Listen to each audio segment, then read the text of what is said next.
Welcome back to another episode of Political Potatoes. I am joined today by Christa Hazel. She is running for the Idaho House of Representatives, District B, there in Coeur d'Alene. Christa, welcome to the show. Thank you, Greg. It's good to be here. Well, You thank got a you. nice setup. Well, thanks. It's new this year for this season. This is my third season doing this. I try to keep them a little more succinct. I'm not doing, 400 a year. Don't have that Right. kind of time. But, we try to keep the quality and tempo up this year. Tell us a little bit about yourself for those who out there don't know. Sure. I grew up in the Coeur d'Alene area. I've been here a long time. We moved here in 1984 when I was a kid, and I went through public schools here. Graduated from NIC and North Idaho College and the University of Idaho. I hold a law degree from the University of Idaho, and I've been active in Republican politics and also community politics for most of my life.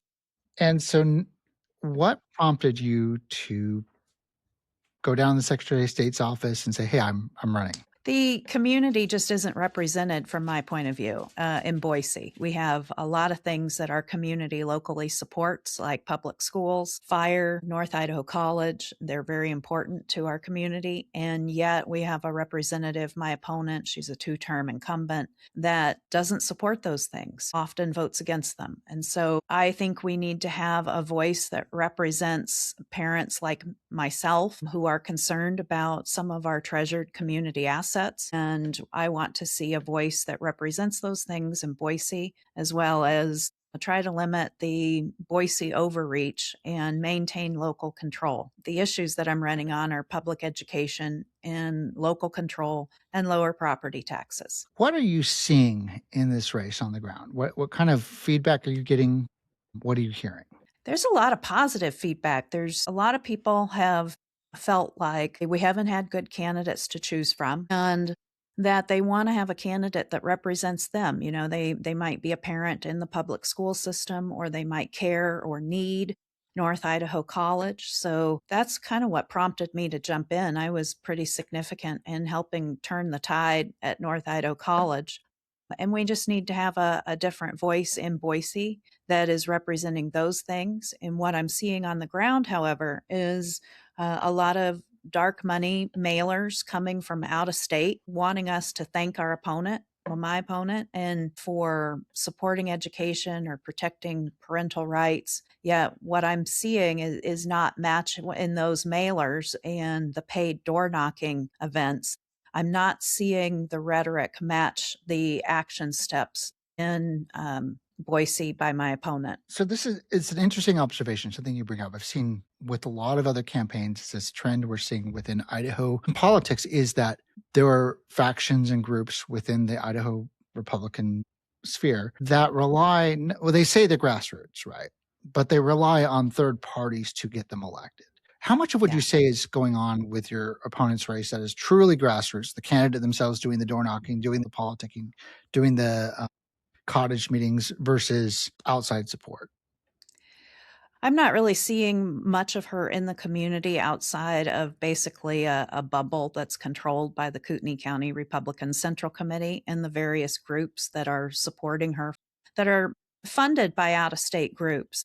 You can have a so-called grassroots group like Citizens Alliance of Idaho, but when you look at their funding since February, Greg, $450,000 have been provided from a dark money group based in Fairfax, Virginia, to funnel money into what appears to be a grassroots group. That just the offset between the Fairfax, Virginia money versus the state, Idaho support, the Fairfax, Virginia monies vastly outweighs the minimal local Idaho donations that come in. And then how that translates is they also have spent at least $126,000 as of last reporting to pay door knockers, provide material. And I think, that's across Idaho, but we're definitely seeing it in my district with paid door knockers. They even came to my door, and, it's meant to look like grassroots, but it just doesn't feel like grassroots because they're funded and the funding is coming from out of state,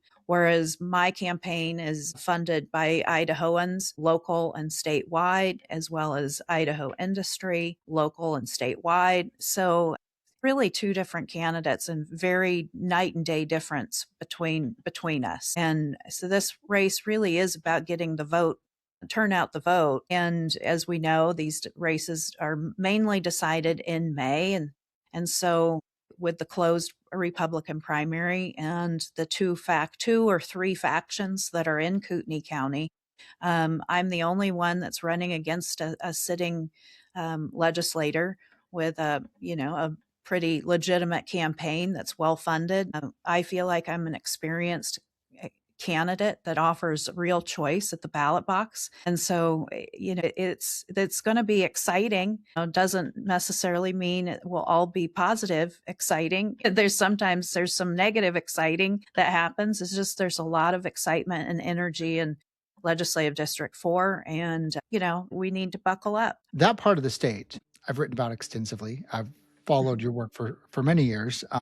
The work of North Idaho Republicans. And it seems like a group was formed to counter the rise of, we'll say, the chairman, dear leader, whatever you want to call him, Brent Regan, who was recently documented in my website, Idaho Extremism, runs three different parts of the like this whole system, which is he runs the Kootenai County Republican Central Committee, chairs the Idaho Freedom Foundation, and he runs the Rules Committee on the Idaho GOP, which means he's directing the rules of, hey, what we say it means to be a Republican. So then they use that as an enforcement arm for legislative and then decide, well, who should get to run and all that. It's all very well scripted. And you know what? It's pretty smart if you can control the process. But, when I don't understand how it can be grassroots when the focus is on manufacturer control. And so just my observation, I saw this group of business owners, local leaders, local citizens step up and start North Idaho Republicans in response to just what looked to me like an attempt to completely destroy the North Idaho College for whatever nefarious purpose, right? There was a scheme going on. They wanted it shut down so then someone else could pick it up, the land or whatever, and use it for whatever purpose. And that was just not fair to the community that a small group of wealthy individuals could do that. So you guys stepped up, you did this, that made a lot of noise. And I saw the pushback because I've experienced that a little bit myself, right? When you step up, you put your name out there and you say, hey, you know what? This is not okay. The first thing that happens is instead of having a civil discussion, it goes right to, what can we do to destroy you and set an example so that you will never step up again and nobody else does either. So, once again, these are observations, but I want to address that because of all the people out there I've worked with, I've seen, I've talked to, you've taken some of the most egregious hits from this group. And let me be very clear. I don't believe or know that your opponent may have been directly involved with this, but not once have I ever observed her saying, hey guys, this isn't okay. And she's running on the support of this. So that being said, if it's okay, I'd like to address some of this. Let's go back. Just give me a couple of stories, some of the things you've seen happen to you that you've observed as you stepped up and said, hey, you know what, guys, we need to be honest. We need to fix this problem. In a nutshell, it's like no topic is off limits, and sometimes dishonesty is okay for the other crowd. I have had my family attacked. I've had my family followed. I've had my social security number, my driver's license, my maiden name, my date of birth, an old address that my parents still live at, published on the internet and pushed around within a political circle as though it's true. I've had a false dossier appear where a sitting state senator passed it around as though it was true. And, in it talked about how cancer treatment changed me. It talked about relationships with family members. And, it was source cited several times back to the Idaho Tribune, a known propaganda website. It's at best, it's punishing, in my opinion. And at worst, it's an attempt to intimidate a potential candidate or a voter from participating in the way that our country allows. The First Amendment allows for a freedom of speech and a freedom of association and affiliation. But what we're really dealing with is it's hard to tell someone who doesn't live in the weeds and who isn't in politics really what the beef is between Republicans, because by and large, most Republicans are not as active as maybe you and I are in the political scene in Idaho. And so they don't get it. It's like from a higher 100,000 foot level, they're going, what's the problem? We're in Idaho. We're all conservatives. Why are you guys fighting so much? And the analogy that I've come up with is you move into your neighborhood, you love your neighborhood. You move there for a reason. And we have a lot of people moving here. But what happens if you have an HOA, a homeowners association, that is controlled by a tight group? And then all of a sudden they start policing the neighborhood in ways that are pretty hard line, like an HOA on steroids. You know, you've seen those scenarios play out on national news where an HOA, there's law, you know, they just fight. And, you know, you have a tight group that wants to control what their neighbors do, what their neighbors think, you know, what signs are in their yard, what flags they're flying, you know, whether or not they attend a public school versus a private school. Are you a good parent for doing so? They want to diss on the local health care, maybe your doctor. They want to, you know, kind of control what church you should think about going to versus what church is the wrong church to go to. And basically you end up with a tyrannical homeowners association from hell. And nothing changed. The neighborhood didn't change. The neighbors didn't change. But how they run the neighborhood did change.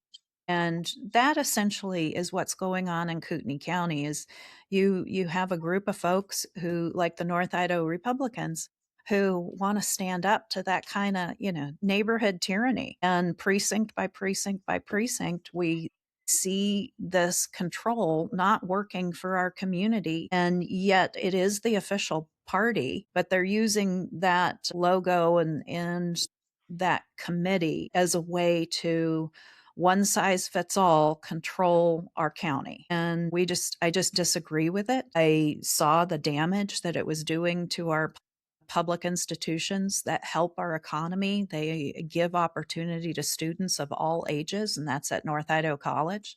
So to have a group, you know, there that's supported by the Kootenai County Republican Central Committee really take a hardline approach and an odd approach at if you're playing chicken with the federal government through accreditation. And, you know, some of the things that they told us were the issue. Once you researched it and, you know, trust but verify. In Kootenai County, you have to verify before you trust. And every time I tried to verify before I trusted, I found out there were reasons never to trust this group.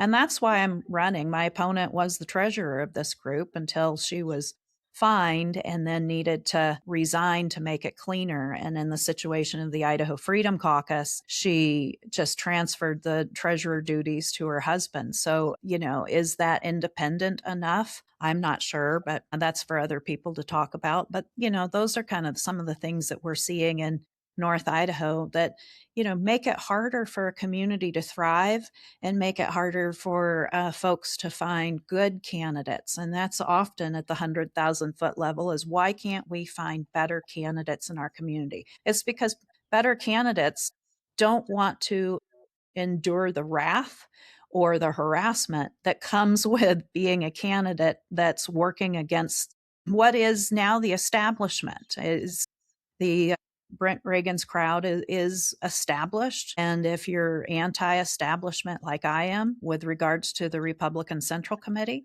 that I once served on, by the way, with Brent Reagan, and it's become almost like a, you know, anti-establishment type campaign with clearly defining who is the establishment. It's the local control of a very small group, similar to a homeowners association on steroids. So there's a book written by Kimberly Strassel, who's been writing for the Wall Street Journal for many years, a conservative writer, called The Intimidation Game. This was written 5, 6 years, maybe 7 years ago or so. And she documents what happened in Wisconsin. So this is Scott Walker was the governor.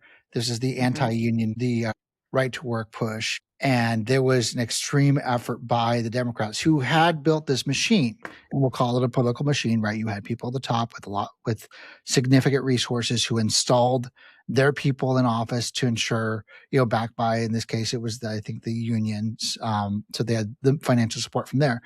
And they had installed their own local prosecutors. They'd installed their own local party leaders, everything, okay? To the point that they were doing no-knock raids in the middle of the night and making them sign NDAs saying, if you talk about this, right, you'll be prosecuted and sued and fined and everything else. And, they eventually pushed back. They went to court, and it all kind of quietly went away because no one wanted to buck the system. No one wanted to cross these individuals who had shown that they were willing to take extreme abusive measures, dishonest abusive measures, to hold power, to get what they want, to prevent someone from standing up to them. Now, these were Democrats. Now we're seeing the exact same playbook being utilized against Republicans by, a libertarian wing of the Republican Party who call themselves conservatives. It's really fascinating to watch. And you and I have been observing this for many, many years. And watching some of the things you document, what you say, like the doxing, the story. So I'm going to talk about one particular individual at the center. So obviously we mentioned the chairman of the Kootenai County Republican Center Committee, or the KCRCC, whom, your opponent is very deeply associated with. Like, there's no daylight between them. Let's just be honest. There's no daylight there. It's not that she just received support. She is a cog in that machine. And, in order for her to even be in office, she has the permission, in my opinion, the permission and the backing of that political machine, right? That's what and I would use the word installs her into office, okay? Because with enough money, you can lie to enough people with mailers and door knockers to get your message out. And then you just swarm, you overwhelm. And I think one of the campaign apparatuses that is often used up there is McShane, right? Rogue McShane, operative out of Las Vegas, who has been quoted, his people have been quoted saying, like, you just outspend them 3-1, right? So you just outspend, you raise and outspend. And it's just about throwing as much money at it, the problem. And of course, they make a healthy profit on that. But that's the game for them. And their playbook is that, right? Lying is baked into the playbook, right? That's not off limits. Integrity is not something that's celebrated. And then gaslighting, manipulation, it's just fair game in their opinion. And the way they work. And so when someone steps up and says, hey, that's not okay, the first thing it says, well, you're a liar. I'm going to frame and label you as something that we've considered to be our enemy. You're a leftist. You're a Democrat. You're a rhino. And they're inconsistent. They're inconsistent. Right. It's not the same thing every day. It's one thing or whatever. Right. And then for you, it got really interesting because you have this guy named Dave Reilly, a transplant who moved here from Pennsylvania, who after he got busted for helping incite what happened at Charlottesville, where a woman was run over by a car and killed. And there was a lot of true political violence. We're not just talking about mean tweets. It's actually people were getting hurt. And it was well documented photographic evidence showing this is, a white supremacist Aryan nations, Identity Europa group that he was deeply invested in, from what I can tell, has always been, right? He's never changed. This is his brand. Moves to Idaho, brings his weird version of Christian nationalism to this area. And it's weird because we don't know where Hawaii came here, but it feels like maybe someone brought him here. He was recruited.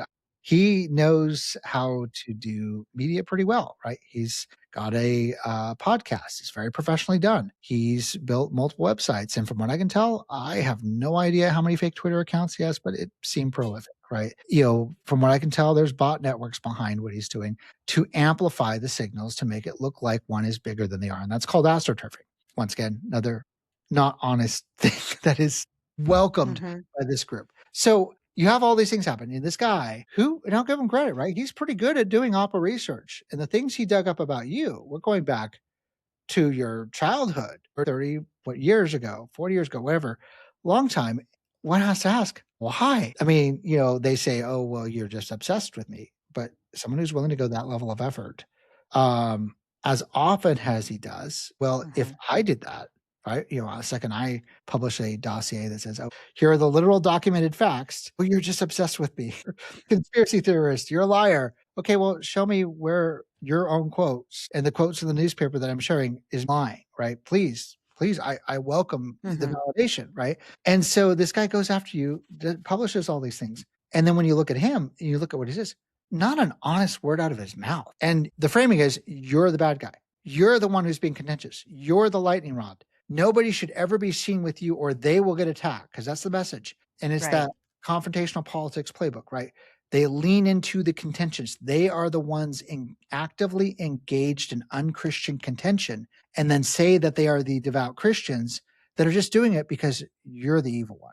So what would you say was some of the most egregious things that have been said about you and your family? First of all, I'm not sure of his involvement in Charlottesville to the degree, it's he's definitely involved in Charlottesville. He's mentioned by Richard Spencer and documents, I believe, court records kind of bring him in and kind of shed some light. But to me, it's a little bit of a mystery as to what he was doing there, why he was there, and who he was connecting with. And at the end of the day, I'm not sure what that really has to do with what's happening in Coeur d'Alene, other than it's interesting and it looks like a pattern of some sort of being a provocateur. When he arrives in Coeur d'Alene, um, I think he gets married and he's might have been doing political work of some sort, but I'm not really sure. It's like, so the background there and what his motivations are, I can't really speak to.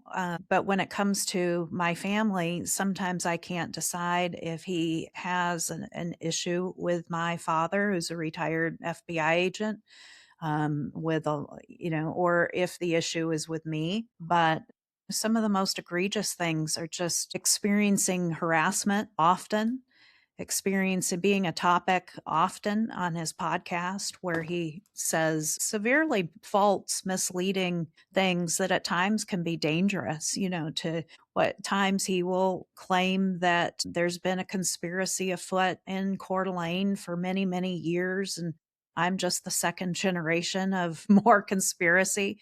He took a lot of photos of me. He's at NIC meetings. He freeze frames photos of videos. So my face is freeze framed into an ugly photo and then tells people that that's the photo I took when I didn't. He just, took an opportune moment. I have a pretty expressive face and I don't play poker very well, and, taking advantage of things and then running with it, exploiting it. He's also reached out and connected with my father and what we believe were false pretenses in order to gain access to him and have interviews with him, when clearly in his podcasting he has no love for my father, no respect for the service to his country, no respect for his law enforcement career, and often states he's writing a book to expose one thing or another. And it's pretty unfortunate because it creates a security risk. When you publish documents of court records that, I mean, I'll just, without leaving mystery to to your viewers, I just say kind of quickly, in 1992, I was young and dumb and did a stupid thing. It was out of character, and I was charged with theft, and yet the charges were dropped. And I was held accountable. It was a transformative moment, but it was a moment when I was 18, a moment in 1992. The records were supposed to be purged, and they're marked purged in the Idaho court system. Yet somehow he received the documents. You can go in and get them. When he got the documents included my old driver's license number, which was a social security number at the time.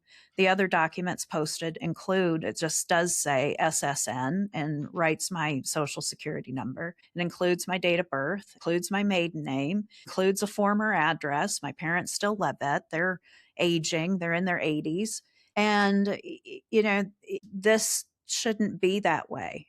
Putting out someone's personal identifying information onto the internet without authorization. Do not give my permission to use my personal data in that way.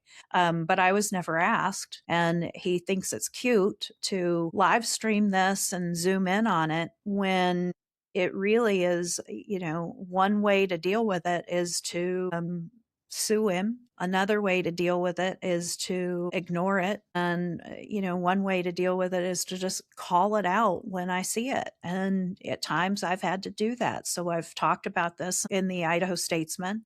I've talked about it and it's been covered in the Spokesman Review, and just calling attention that this crowd, including Brent Reagan, will share personal identifying information that I don't believe they should have had. And they're using it in ways that are harassing. It violates my privacy and it creates a security risk, not just for my kids, myself, but also my aging parents. And I don't know why he's so obsessed, but he keeps he keeps in contact with folks that I think are rather dangerous. He has a relationship with an old Aryan Order member who was involved in domestic terrorism in the 80s. So this was an offshoot of the Aryan Nations in 1984. Books and movies have been written about this. My dad discusses it extensively in his book, The Street Agent. And to take liberties with a highly documented law enforcement investigation and twist it and turn it to somehow link to me all these years later, 40 years later, as a way to discredit my campaign. It's, I don't understand how he could legitimately be in contact with a domestic terrorist like Frank Silva online and on Twitter. They communicate. And when I saw that was kind of eye-opening. It was like, wow, I don't know if the issue is with my father or if it's with me.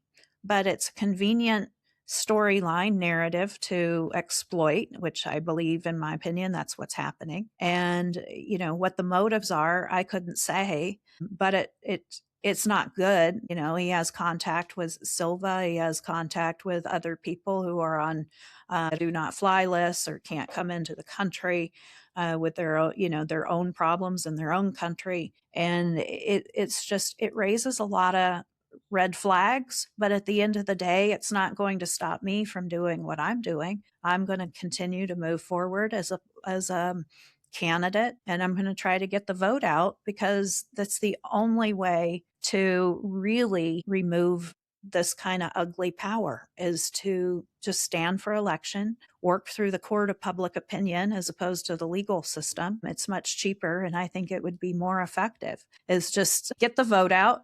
And once and for all, send a message to those small folks in the community to say, enough already. This kind of ugliness has gone too far. It's too hard line. And we need leaders with integrity who understand there's some lines you just don't cross. If you end up with somebody's personal identifying information, most people have the good sense to go, I shouldn't put that on the internet. And yet, these guys, and in some ways it's made it easier for me to choose to run, because at what point do you just go, there's really not much more you could say about me, and so let's. Well, they've certainly spilled a lot of ink, painted some very interesting artwork, published in People's Pen, this odd, I've never seen anything like this odd publication that has these fringe, well, let's just be honest, white supremacist themed content, painting a target on individuals. But let me address a couple of things here. One, you mentioned, the books, the movies. For context for the listeners, there's a movie out there, it came out, a year or two ago, called The Order, starring Jude Law, and it's set in Coeur d'Alene, Idaho, in the late 80s, I think. Ish, 80s, It's 90s. set in Coeur d'Alene, but it's Yeah, not ish. filmed here. It's So kind of it's a loose collection of stories based on an FBI agent, and the character that agent is based off of, it's pretty well documented, is your father. Right? Yeah. His stories, the Aryan Nation folks he went after, and it's got Nicholas Hoult as the antagonist, and Jude Law's the protagonist, and and the way it's not it's not actually him, right? It's a an fictionalized character. interesting story. Yeah, but That's based on some real yeah, events, but they also took liberties with how they told the story. of course. And it's an entertaining movie from like a bank heist type movie perspective, and the things that they were getting into. I mean, look, The Order was the Dad's case was the biggest domestic terrorism case in the U.S. prior to Oklahoma City bombing. And it was significant. Those guys were engaged in bombings and murder, bank robberies, significant intimidation, and they were racketeering to carry out their endeavors. And most of them went to prison, including Silva. It eventually caught up with him. But, these guys are prolific, and some of them are still, the leader, Robert J. Matthews, died in a shootout on Whidbey Island. My dad was SWAT team captain in that event. He's now considered a martyr because he burned in a bathtub. He wouldn't come out of the house. In the house caught fire, he would not come out of the house. And so he perished in light of his cause. To me, that's a zealot, and it's a little bit of anarchy. Dad's career is prolific, as he's a well-known, what I'd call street agent, an FBI agent that works the street. He wasn't an administrator. And his career touches on things that we still talk about today, whether it's the New Left in Chicago with Bernardine Dorn and the potential bombing of the Democratic National Convention, to the KKK in Alabama. He also was involved in the mafia undercover, working with either the Dixie Mafia or Carlos Marcello, kingpin out of New Orleans, who to this day still there's rumors or conspiracy theories he was behind the JFK assassination. And when we moved to Idaho, Dad pretty much thought he was going to have an easy go right into retirement, and live in one of the best states in the country and, have his horses, be in a rural area and just really enjoy all that Idaho has to offer. And instead, he ended up with a career-making case, and that was the Aryan Nations and the Order. And when he retired, he had been at the Ruby Ridge surrender. And he also had been involved with a racketeering case in the Silver Valley, a gambling case that resulted in a verdict that didn't go his way.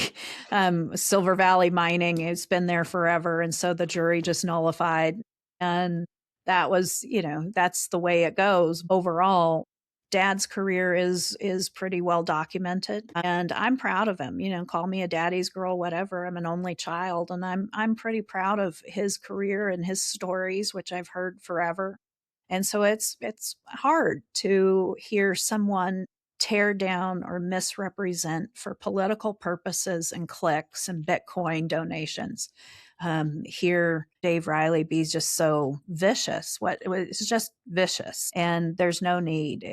I don't understand it. And right now, one of the critics, including sitting representatives, are sharing stories that are coming out of the Idaho Freedom Foundation and through that are pretty much available online, specifically on X, is you'll see that my dad is alleged to have been the one who shot and killed Vicki Weaver, Sammy Weaver, and the dog. And, there's never any mention of Bill Deegan, federal agent who was murdered. It's all about Randy Weaver, and that either my dad assaulted the Weaver cabin or my dad was the one in charge and led the assault, or he's apparently the sniper sometimes. And that the truth is my dad was not at the siege. He was in the mountains preparing for hunting season. And when he came out of the mountains, he was the least involved FBI agent at the siege. And so he was tasked with taking Randy into custody. And he did that. But the way that it's being portrayed and passed around is dangerously false misinformation. I believe it's meant to trigger militia type activity and increase the volume of the chatter online to make it, lesser people would probably just hang it up and say, I don't need to win that bad. I don't need this harassment. And at the end of the day, it's now just sort of comical at the lengths that they will go to either discredit his career or discredit me and my career using the two of us. And it's just strange. I believe if Reilly was hired by the Gnome campaign, they would have blamed him for shooting Christie's dog. But that gets into the point, like the whys, right? Why is this guy doing this? It's like, okay, he's attached himself to every fringe conspiracy group out there, right? Why is he out there defending the KKK? Why is he out there defending white supremacists? Why is he defending Aryan nations? And why is he defending groups that had been engaged in actual murders, right? The Order. Why is he talking to an Order guy and befriending him? Why is this? And then now the most recent revelation I thought was fascinating is, he's on the record multiple times, like just prolifically so, going out there saying how much he hates the Jewish people, like just wants to see Israel wiped off the map, to the point that he was on Iranian TV and working with an actual documented Iranian intelligence agent, and he brags about it. So here we are at war with Iran, and he's literally engaging with the enemy. I don't know what we call that in this country, but last I heard, that might be treason. This is my opinion, but I've seen over the years talking points that are pro-Russia. As opposed to Ukraine. I've seen mentions of who flies a Ukrainian flag as though it's a bad thing. I've seen what appear to be foreign talking points. Now, it's my perception is that you have now Iranian talking points where it's supporting Iran over American interests and what we're doing in the Middle East. And it's all centered around some sort of Zionist conspiracy. That's their words, not mine. And I don't really understand it, but it really was enlightening a couple of weeks ago when he had Wayne Hoffman, the former director of Idaho Freedom Foundation, on his live stream, and he mentions he has friends. One is still currently in Iran, and when you look that guy up, he's on the special designated foreign terrorist type list by the Department of Treasury, which occurred during a Trump administration. And you just wonder, what is this guy doing? All of a sudden, he's running around Kootenai County voting in a kefia, and which, if that's your jam, that's your jam. Running as a Democrat too, by the way. Yeah. And, he's also pretty proud that he had an appearance on press TV, Iranian press TV. And I don't know anybody in Kootenai County besides him that has ever accepted an invitation to appear on Iranian TV. Like, what's that about? That is so odd for Kootenai County politics, yet here we are. And so that was over a year ago. And, if you've been watching him, you kind of wonder, well, how did that come about? It doesn't make any difference here locally in Kootenai County regarding what we're doing. It's just a matter of, well, how does that come about? You have a citizen that lives in Post Falls all of a sudden beaming in on Iranian TV. It's like, how did that happen? And now we know how it happened. He has a friend who works for Press TV who's on a terrorist, some sort of designated list. And that's probably how that came about. And they're talking about it just so easy peasy. Just, hey, I've got this friend, and talking to Wayne Hoffman as though it's no big deal. And like, it's no big deal that he's friends with Martin Sellner, another person who's not allowed to be in our country and designated in the Trump administration. And why? Because he had some sort of financial tie to the Christchurch shooter, went into a mosque and killed a bunch of people. So I don't understand all the ties that are happening or why they're happening. I just note they're happening. And that's not right. Something's unusual here. So there's this whole concept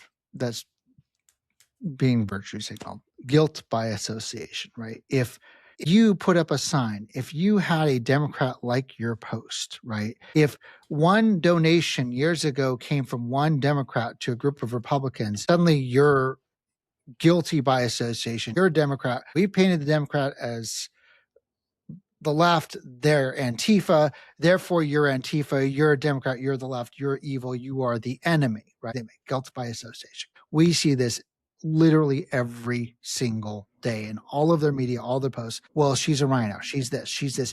She was associated with this years ago. Okay, that's fine. If they want to play that game, it goes both ways. Representative Elaine Price, you get to own the fact that you are 100% backed and supported by somebody working with an Iranian terrorist. You get to own 100% that you are backed by an individual who works with the Aryan nations, who works with white supremacists. You get to own the fact that you work with a guy who registered and ran as a Democrat. So what does that make you? a supporter of Iran, a supporter of terrorism, a supporter of white supremacy, a supporter of the Democrats? Now you'll say, Yeah. well, no, I'm none of those things. Then disavow, own it, say it, but you Yeah. won't, because dear leader Reagan won't let you, because the second you do, that group, they engage in what's called trauma bonding. Okay. This concept that if you ever cross them, they welcome you in, they build this community around you, and they welcome you in. And the second you turn, you stray one instance, they turn on you so hard. They are so abusive and cruel to you to teach you a lesson so that you will never, ever cross them again. And at that point, because you are now so beholden to them, you're broken, that you will do anything they say. This is how the KCRCC, Idaho Freedom Foundation, and that network operates. These are deeply abusive people who will 100% engage in lying, 100% engage in deception and dishonesty. Look at all the lies they've told about Christa. We can prove 100% with documented facts that these things are not true. There's public records, there's everything. And yet, we go back to guilt by association. All the things I'm hearing and seeing about you, Christa, you're a bad person because of a sign, because of something 30, 40 years ago. I mean, the guilt by association, sometimes there's no association. They just label it and make you guilty. Like I've been seen that I've been called Antifa and that I have Antifa ties. And that's not true. It's just simply not true. It's laughable. It's not true. Right now, right? I built a website called Extremism, right? And the angle is, don't go see it because he's working for the SPLC. Hello, I've never talked to them. I've never had anything to do with the SPLC. In fact, I stay clear of them, right? I don't trust that organization. I never have. I always thought there was something off there. But that's the angle they take, the deceptive angles. It must be SPLC because, it looks like their operation because it's sharing details and it's a dossier, whatever, you just don't like facts about you being out there. Just admit it. Yeah. Just be honest. You don't like the truth about you being exposed. Okay. You know what? If you don't like it, if you don't like being seen as a bad person, don't be a shitty person. Problem solved. Sorry for the kids. Hey, this is PG-13. I think that's still okay. Yeah. I don't really know exactly who he's working with. I just know that there seems to be a lot of communication. And, at the end of the day, there's just a lot of disinformation, and it comes out in ways that seem like they're meant to intimidate or harass or just simply embarrass. And they want to freeze frame you into one particular time. And with me, critics rightfully point out I had a Biden sign in my yard in 2020. It was during COVID. They rightfully point out I was wearing masks in 2020 and that or that I was pro-vaccine. The things there are, one, I did have a Biden sign in my yard. Why? Because I didn't like the name calling that I was hearing. Simply, it's pretty much that simple. And then since then, ended up really involved in trying to start a 501c4 called Save NIC. Also worked with a PAC, Save NIC. I also helped with North Idaho Republicans to kind of address what we were seeing. And what I learned through that experience since 2020 was how much Idaho wasn't being served by the former president. And it changed my mind. Like, I think I'm allowed to change my mind. I think, sometimes you have a vote that in hindsight, I might have done it differently, but that's not a convenient space for their narrative and their followers and their content for whatever objective they have that day.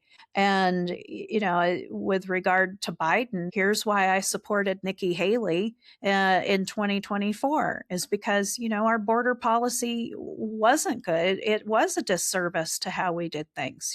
The push on DEI rhetoric made it harder to save North Idaho College because we were having to work through disinformation and a lot of fear on all kinds of diversity issues that actually were not happening at our college, but were on the forefront of people's minds in our community because of the propaganda they were hearing locally that matched national rhetoric storylines from other colleges and other places. And so sometimes what I see is this crowd will take a national issue and then they will turn it into a local issue, and just that's what they pound over and over, because people are worried what is happening in Washington. They do see crazy stories happening at other universities that are not in our community. They worry about what's happening, college professors who are indoctrinating students and not allowing conservative thought. And when you watch the national news, you think, yeah, that's actually what's happening. But when you roll up your sleeves, look through the accreditation documents and at North Idaho College, you could see DEI was never an issue for the accreditors. What was an issue was a small group of folks took control and really tried to overstep. They overstepped their role. They put a college president on leave. We just paid him to stay home. They did it inappropriately. They fired a president inappropriately. Those things, that rhetoric that was coming from the administration at the time, made it harder in my community on the local issues. In addition to that, I can see what a benefit, as I've always seen, career technical education, workforce training, those are important to a community like where North Idaho College serves. It's important to Coeur d'Alene and our region because of the amount of money that it pumps into our economy, the trained, skilled workforce that it can provide to our business owners. That keep our economy going. And that was all at stake. But it's the efforts of school districts and leaders in Idaho to put forth and create different pathways for students, whether it's workforce training, career technical education, 4-credit academic classes, whether it's a charter school, a homeschool. Idaho really provides many pathways for families to find their groove and what works for them. And I believe that's why we have the focus we do sometimes from President Trump on, I would agree. Idaho is a symbol of liberty in ways many other states just simply are not. And I'm proud of that.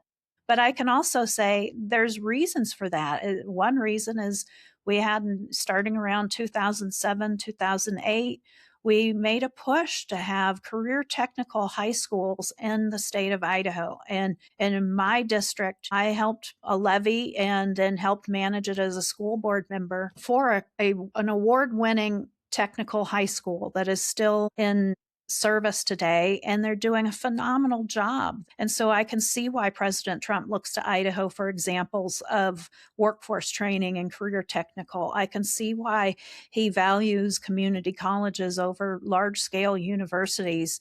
Those are great things. The other things that changed my mind is I serve on a tariff assistance board, and for the first time in its history, and this is a program that was championed by President Ronald Reagan, and for the first time in history, it was deauthorized. Who deauthorized it? Joe Biden. And that was a disservice to our state. And, there are many things that brought me to a place where I can say COVID was a crazy time. Presidential politics at that time was a crazy time. I made a choice. But to be freeze framed in a choice as though that's still my choice is, it's convenient, but I appreciate the ability to talk about it, because then when I speak for myself, people might hear, she changed her mind. It's like President Trump at one point supported Hillary Clinton, and yet he's not a rhino. And so for those reasons, allow me to change my mind, yet that's not convenient for their narrative. I'm proud that I'm one of the few people in Idaho that caucused for Nikki Haley, and I was on her state delegate list. And usually those things are quiet, but the KCRCC shared that information around. When I went to my caucus place, that they knew immediately that I was on a state delegate list, and that was supposed to be private. They also had a security guard at my caucus because I was coming, and they believed the narrative that I'm Antifa. It's just absolutely ridiculous. I showed up anyway. I did what I wanted to do, exercised my right to participate in politics. And yet they never tell anybody that, Okay. then that's the kind of things that are just inconvenient truths. Right out of the same playbook. Let me tell you a little story. This is not one I've told. So it's been pretty well documented now that I was stalked. I was stalked by a member of the who served as a VP of communications, a job, well, later director job that Dave Reilly served at the Idaho Freedom Foundation later. And, I called it out, right? And they're like, oh, it was just a couple of mean tweets. He's mad over mean tweets. Now, they posted my home address and they had a string of messages that literally said, threatening to show up at my house. And they documented them traveling nearby, everything, right? If I had done that to any one of them, if I said, hey, here's your home address and I'm going to show up, I guarantee you they'd be calling the Liberty Dogs or Pound Patrol, whatever you call them, and others. They would be, a Chad Christensen would be like, I'm going to stand outside your house with a gun. Like they would be threatening to shoot me. Okay. Okay. If anyone posted Dorothy Moon's social security number, once again, the rally cry of whoever did that needs violence brought upon them. Okay. Because that's not okay. How dare you do that to one of ours? But when they did that to you, well, maybe she deserved it, which goes to the point of what they do. When they do this, the individuals involved in this, I'm not worried about a Chad Christensen or a Greg Pruitt or some of these guys showing up in my house. That's not the biggest concern, right? My gun collection is extensive. I know how to use them. I'm an excellent shot. I train. Okay, I strongly support the Second Amendment. Right, I stand for the Second Amendment, and I'm sure you do too. Right, we're conservatives who do that, but I've carry at meetings. Good. As we should, right? Concealed carry. Yeah, I strongly encourage and support that. And so, one of the things that happened when you said like, oh, they had police or they had extra security show up because you're the threat. So when there was a hearing scheduled for this stalking injunction hearing in front of a judge, Dustin Hurst, the former IFF vice president, goes on Twitter and says, I'm going to make sure there's extra sheriff's deputy because Greg's dangerous, right? He's the threat. And sure enough, a guy who literally brags about bench pressing 400 and something pounds, way taller, bigger than me. I mean, I'm not an intimidating threat to him physically, okay? Is sitting there saying that he is afraid of me. So much so that he literally had an extra deputy sitting next to him during the hearing because he was scared of me. And I stand by what I said. Multiple witnesses that will attest to this. And he's documented on Twitter.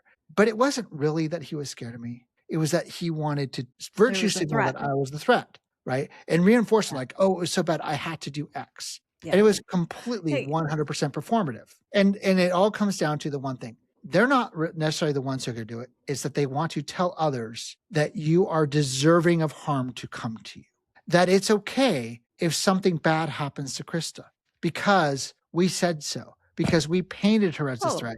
And that's the real thing that most people are afraid of is, well, don't cross these guys because they have dangerous people in their network who might actually get you. Like, we don't want someone to get hurt. No, nobody wants anyone to get hurt. And so by elevating the threat level and then having the plausible denial, like, well, we didn't do anything. That's the point. That's the point of the intimidation tactics. That's the point of the actual harm that's caused. Has physical harm violence come to you or I directly? Not necessarily directly. The threat of it, 100%, right? That persistent threat that it could happen because there are some fringe people associated with these folks, 100%, right?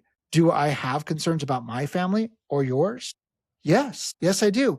And this is the reason why when you get attacked, when they share your social security number, and I saw this happen in real time, I watched how many people stuck up for you. How many people got onto Facebook and said, don't do that. I did. And I was very disappointed at how few other people did because they were scared because that intimidation worked. Well, and that's messed up. That's messed up. Take us out of the equation.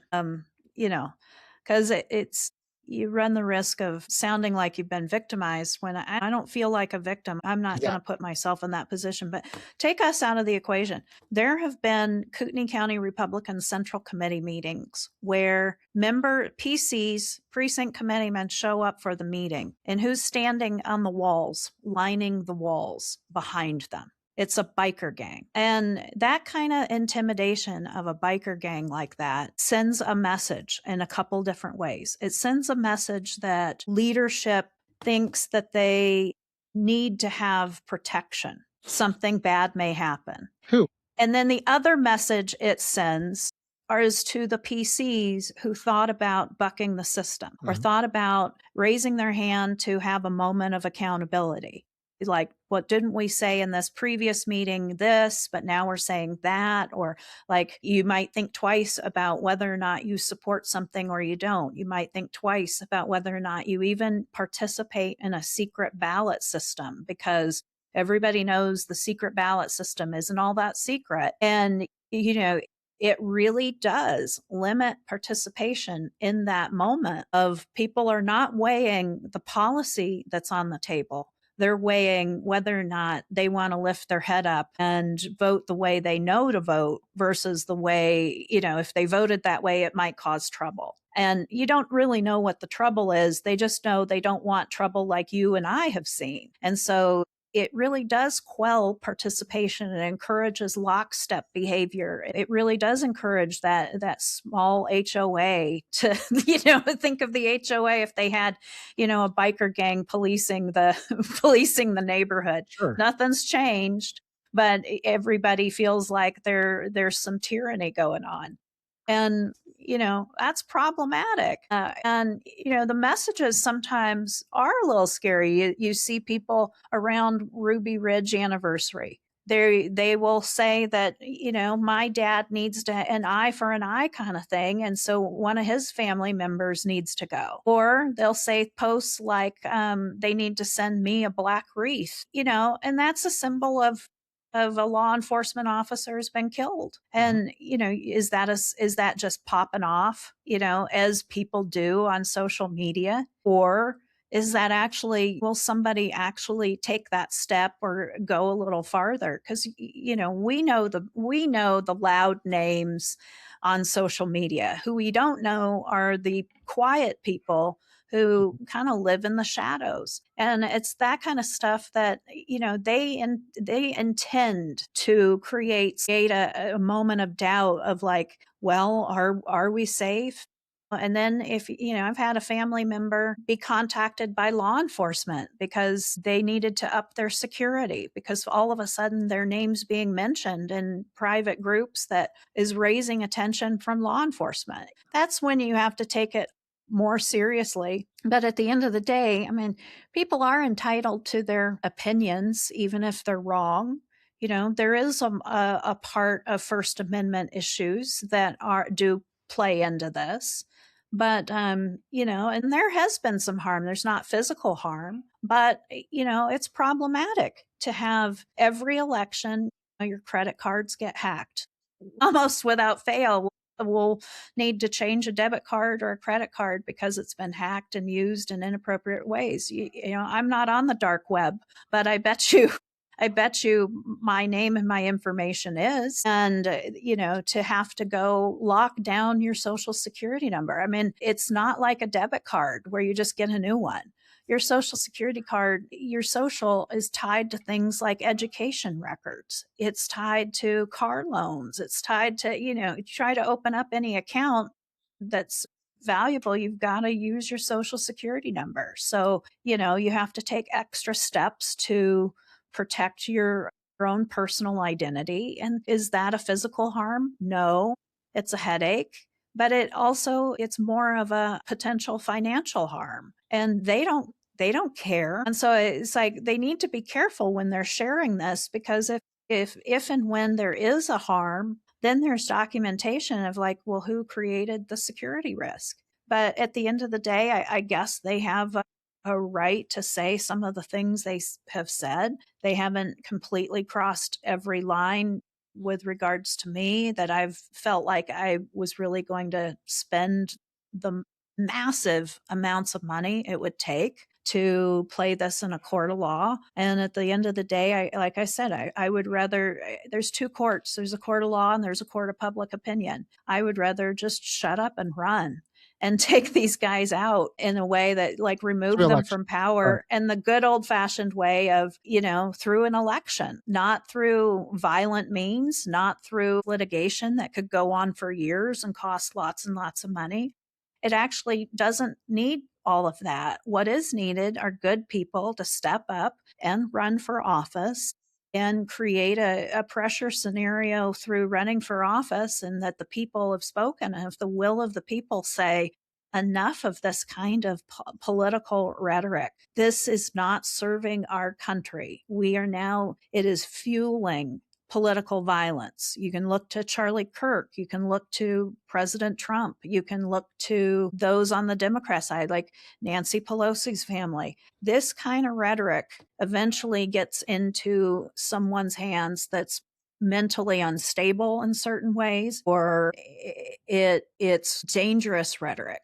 Are they entitled to say it without crossing lines? Sure. But there's a certain responsibility within our country that you take care of the information you have. If you are a person of integrity, or you say you're a Christian with this devout faith, then practice it, and that's sometimes not what I'm seeing. It's sort of amazing at the state that we find ourselves in, but there's opportunities to change it. May 19th. So let's do that. So just a couple quick points, and I want to get back to the policy lane, and then we can wrap this up. But first off is, the idea that people can change, right? And that they want to, like you said, that's a great way of saying it, freeze frame. They're mad at you for backing Nikki Haley. But you know who was the campaign director for Idaho for Nikki Haley's campaign? It was the campaign manager for Raul Labrador. Okay. China Gum ran Haley's campaign in Idaho. I never saw one mean tweet from anyone slamming her for doing that. Okay. And they all I love Labrador. China. Right. And I love China. She's a great lady. Good for her for doing that. Good for her. She's a great lady, and she looked, she created opportunities for me. I mean, I'm really proud of the fact that I was named on a state delegate list. I took that responsibility. I took the responsibility of supporting Nikki Haley and the ability to live in a free country, show up in caucus. I knew not many people would caucus, and that's the problem with the caucus in Idaho, and I hope we can fix that. But after that, here's what I did, Greg. I worked with the North Idaho Republicans. We supported President Trump's nomination. And here's what it looked like for me. I, behind the scenes, did a lot of messaging to make sure that Republicans knew how to show up, where to vote, when to vote, how to vote in the presidential election in 2024. That's an inconvenient fact for this crowd. They want to call North Idaho Republicans Democrats, and there's just no truth to it. We're all registered Republicans. This is ridiculous. And we didn't ask for this system, but this is the system. It's a closed primary, and how do you participate? And then, what I know is that when I was growing up, we were a blue state up here. And I was a part of turning a blue state red. And that's why they love our state, is because our state is so red. I was a part of that in the very beginning. It's one of the reasons why, Butch Otter is now endorsing me. And I'm proud of that fact. I have a long lineage of great leaders in my background that helped form and shape me and give me the experience that I have. And it's a governor like Butch Otter that's given me the ability to sometimes it's okay to step out of the tent and stand upright, and sure, you're going to get some flack. Otter was the only one to vote against the Patriot Act, and he got a lot of flack for that within his own party, but he voted true to his principles, and he maintained his principles. And I think there's very few people who really embody the spirit and independence of an Idaho conservative like Butch Otter. And, we just lost Dirk Kempthorne, and he was just an amazing man to me. You learn all about no unfunded mandates. Whenever I hear about unfunded mandates, I think of Dirk Kempthorne. He just was a great leader. I wonder what they would say about Governor Phil Batt, an onion farmer. A small statured onion farmer. Would they call him a plantation owner? Would they say that he's supported illegal aliens? Like, he was one of the best governors we had in this state. And now we're villainizing farmers right now? I don't get it. Well, it's all about a narrative engineered to win, right? And the other thing I want to mention is it's the thuggery, right? Yeah. Tyranny and thuggery go hand in hand, right? The motorcycle gang in the back of the room, the enforcement, which takes away, not directly, but indirectly pushes you away from practicing your own personal liberty and freedom. Okay. And that's just a problem. Your opponent is 100% backed by the tyrannical thuggery, embraces it, right? I would love to see her not do that. That'd be awesome if Representative Elaine Price did not back tyrannical thuggery. But, she runs with it. That's cool. That's her thing. Back to you, what you stand for. Because it always comes down to like, well, what do you oppose? What do you against, right? And I say this, and to be fair, the other way, when people talk about like, oh, I'm a conservative, what does it actually mean? What is a woman, right? That's somehow the litmus test for being a conservative. Well, what is a conservative? What does that mean to you? And a lot of the folks I listen and pay attention to and watching how this goes is it's not what they're for. It's what they're against. Oh, I don't want boys and girls sports. Okay. Something we could agree on. But it's the things that they're against. They're like, well, we're just against whatever the left is. I'm angry about what the left is doing. Hey, but let's talk about what you're for, right? So what are you for? What do you stand for? Well, I'm the only candidate that truly supports public education, probably because I'm the only candidate that has experience in public education leading it. And so I'm for local control. My opponent overstepped from Boise 11 times on the city of Coeur d'Alene. We had city ordinances and city regulation, and they wanted to legislate from Boise. I'm for lower property taxes. And to me, taking a baseball bat to a budget across the board with a set percentage amount, it treats dollars as though they're equal. And Scott Bedke recently wrote about this in the Idaho Statesman. And I think he made a great point, which is, you cannot treat a dollar that supports public education the same as you might treat a dollar for a bureaucratic group that there's some bureaucratic function they can't even describe what it is they do, and you're not really sure what the impact is. Those dollars shouldn't be equal. But when you have an incumbent that treats them all as equal, wants a 5% tax cut across the board everywhere, without regard to what essential services are being provided, what is that? Is there a safety net for the kids with disabilities you just voted against because they can't get teachers' aides? Those things actually are not tax cuts. They're tax shifts. Let's just call a spade, tax shifts. Because now what happens is you cut out IDLA to the point where now parents, right now in my school district, parents are receiving notices that there are fewer classes available, and the classes that are available are going to cost more. So they've gone from $0 to $40 up to $100 in public school. I have a friend telling me the same class in a private school scenario is going to be offered at $450. That is a passed on cost to families. In addition to that, what happens is you cut out services like my opponent wanted to cut out providing teachers' aides to students with disabilities. Think about that. Saying no against students with disabilities. And what does that do? That forces a school district to really consider, do they serve students with disabilities, or do they raise the tax levy and the next levy ask to backfill what my opponent tried to take out? And the same was with Idaho Digital Learning Alliance, IDLA. That is a very popular program with a success rate that's amazing. And it affects many students, not just public school students. It affects charter school. It affects those that are enrolled in private school. And in Legislative District 4, we've had over 4,200 enrollments. Now, sometimes it's not 4,200 kids, it's 4,200 enrollments in the last few years with high success rates. But those enrollments include many schools in our district, plus charter, plus private, and maybe some homeschool. And, my opponent tried to eliminate it entirely because she just wanted to start over, is what she testified to in the legislature. And I have video up on YouTube and on my Facebook page that shows how she said it. She was asked, this is a popular program. Are we just throwing the baby out with the bathwater? And her response is she just wanted to start over. She didn't testify that she worked with the school district or called them, or she has data from the district. She just looked at the budget and decided this is a program to eliminate without a plan.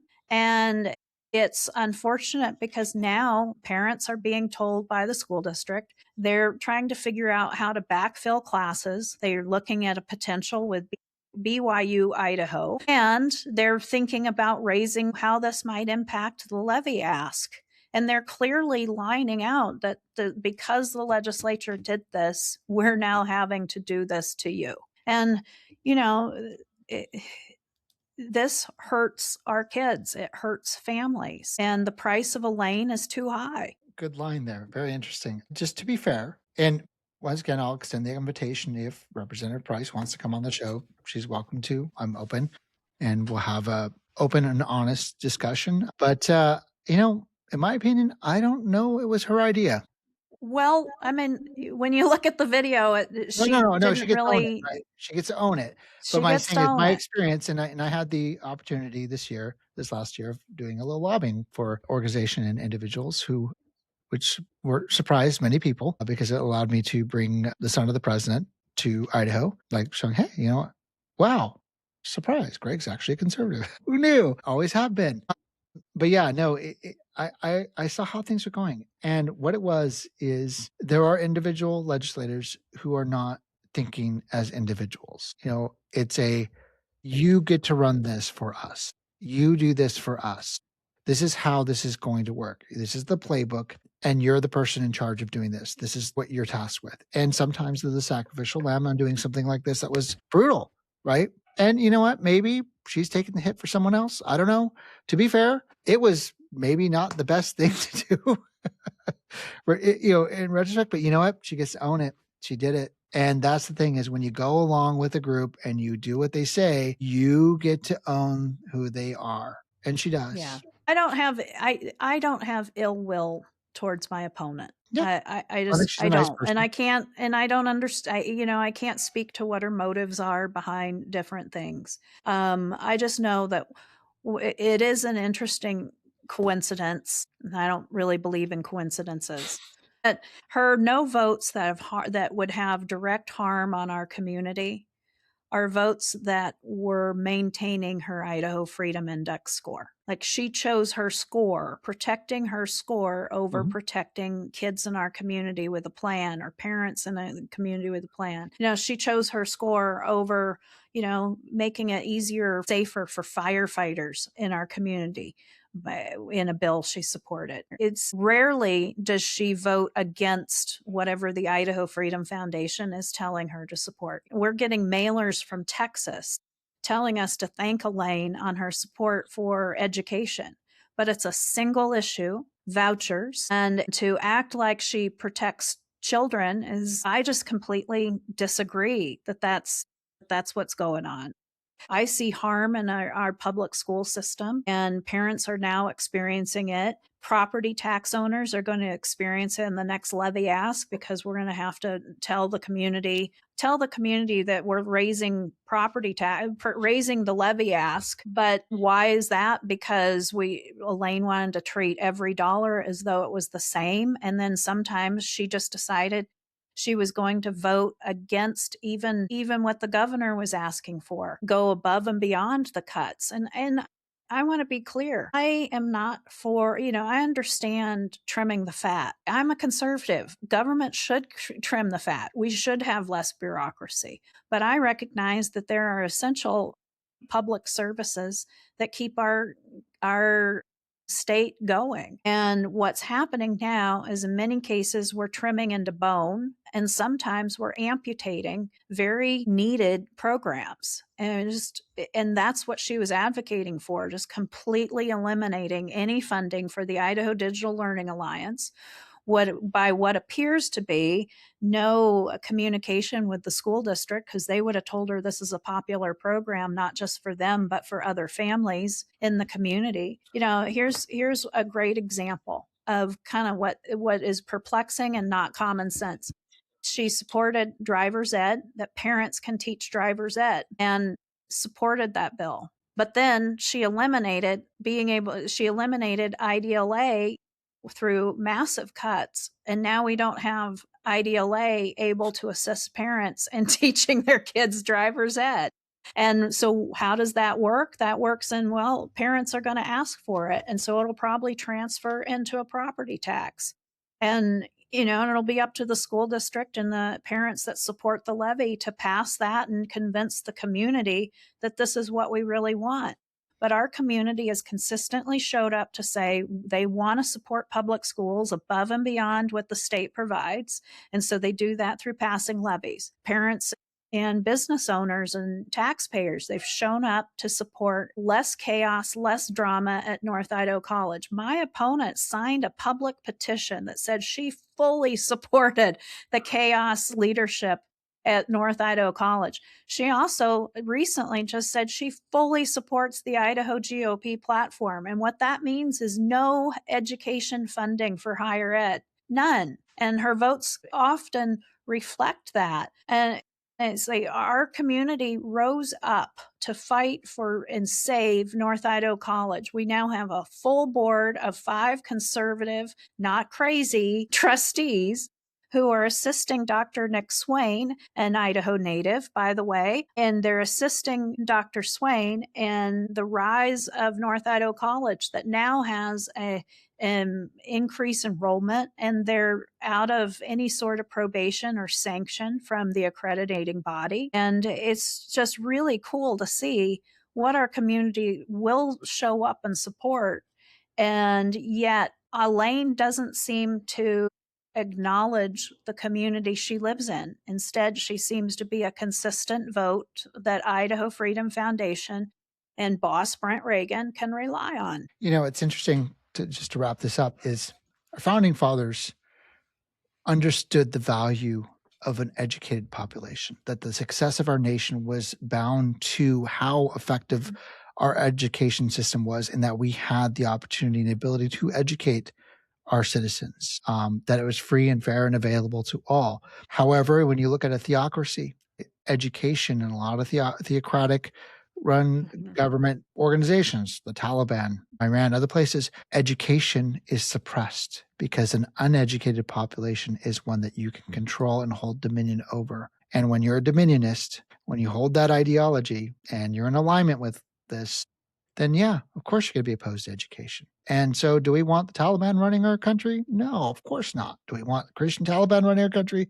our state? No. And I appreciate that you're standing up to that theocratic style leadership process and focused on education and ensuring that people understand they can read, they can get the education they need to get jobs, they can do career education programs that are available and funded in our state, that are backed by our Trump-endorsed our Trump-endorsed governor and now lieutenant governor are both endorsed by our current president, who, by the way, is like, wait, they don't like you because of a sign, but they don't like those who are actually endorsed by the president. So Trump, who endorsed Little and Bedke. So which is it?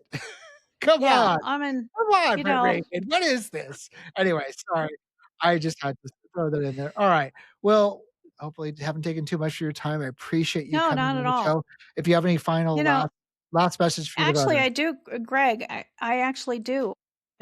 Idaho conservatives for a long time have wanted what they received in the Big Beautiful Bill, which is, in an overarching sort of way. The overarching is less bureaucracy in Washington and more money flowing directly to the states to do what we need to do.